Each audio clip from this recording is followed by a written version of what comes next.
yung magandang kalalagyan ng design ko sa harap.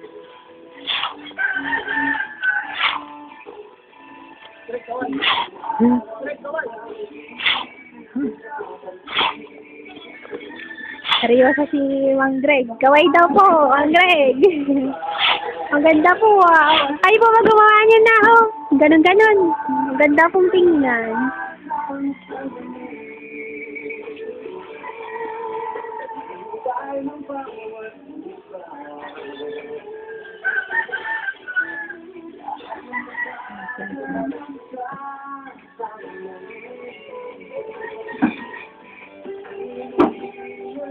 Mahal, babay naman.